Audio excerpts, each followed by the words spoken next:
दिगंबर जैन संप्रदाय में जिनेंद्र भगवान की आज्ञा के अनुसार चातुर्मास का मंगल कलश स्थापना होता है और यह चातुर्मास अहिंसा के विकास के लिए ही किया जाता है। अहिंसा के द्वारा जगत के अन्य जीवों को सुख मिले, शांति मिले, हमारे द्वारा उनको पीड़ा ना मिले, इसी प्रकार का व्यवहार किया जाता है।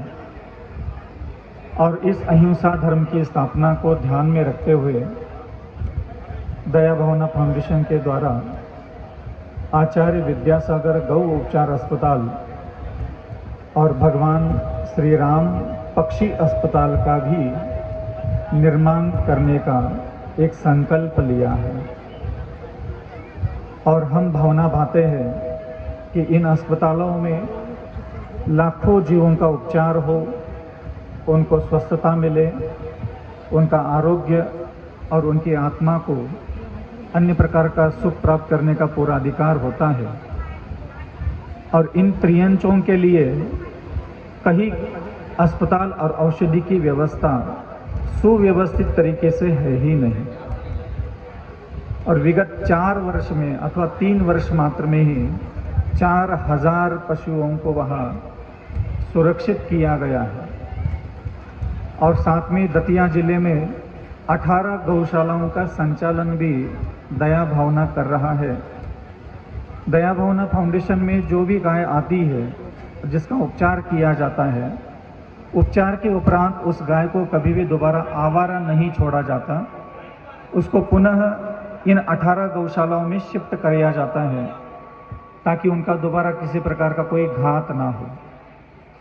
इसी को ध्यान में रखते हुए हमारे जो केंद्रीय मंत्री हैं नितिन गडकरी सड़क परिवहन मंत्रालय में है, दया भावना फाउंडेशन के द्वारा एक ऐसा प्रयास किया गया और उनसे ये निवेदन किया कि झांसी से लेकर के ग्वालियर पर्यंत जो 110 किलोमीटर का हाईवे है, उस हाईवे पर कैटल फ्री जोन एरिया बनाया जाए, जिसमें हाईवे के दोनों तरफ जालियां लगेगी और उस विधि से ज़्यादा से ज़्यादा जो एक्सीडेंट होने की संभावनाएं होती है, अब उसमें कमी आएगी।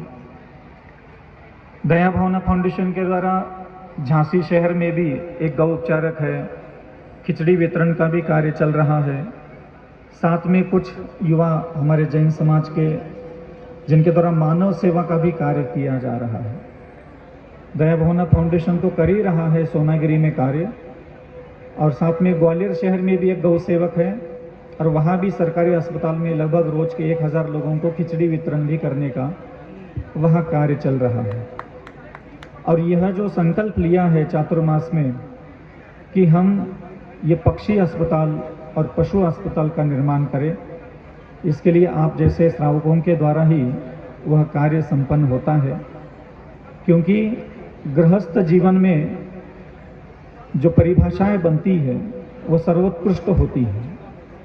अनाथों का नाथ, अनाश्रितों का सहायक, वृद्धजनों का, अन्य प्रकार के संसार में जितने भी दुखी और अशांत और पीड़ित जीव है, अगर उन पर उपकार कोई कर सकता है तो वह गृहस्थ ही कर सकता है।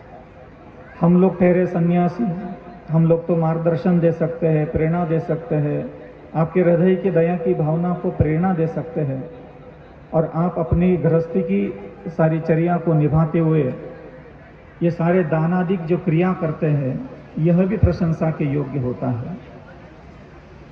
आज काफ़ी समय भी हो चुका है, अब तो पूरा 4 मास 5 मास अपने पास समय है।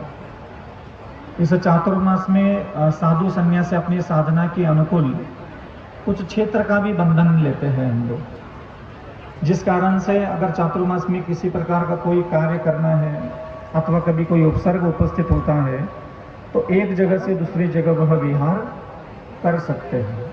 और इसी को ध्यान में रखते हुए हम झांसी से 30 किलोमीटर पर्यंत का क्षेत्र जो है अपने आवागमन के लिए निश्चित करते हैं। 15 किलोमीटर कर लो महाराज, 15 किलोमीटर कर लो। 30 होता है। वैसे कोई किलोमीटर का कोई निश्चित नियम नहीं होता, लेकिन साधु अपनी योग्यता अथवा अनुकूलता के हिसाब से उसका चयन करता है। और आज के लिए आप लोगों का यह चातुर्मास का समय धर्म वृद्धि और अनेक प्रकार के पाप नाश के लिए कारण बने।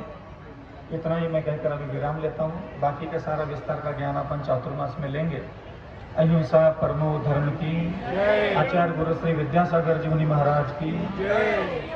ज्ञान प्रदीप केवल साहब हमारे बीच में आ चुके हैं, उनका अभिनंदन करते हैं।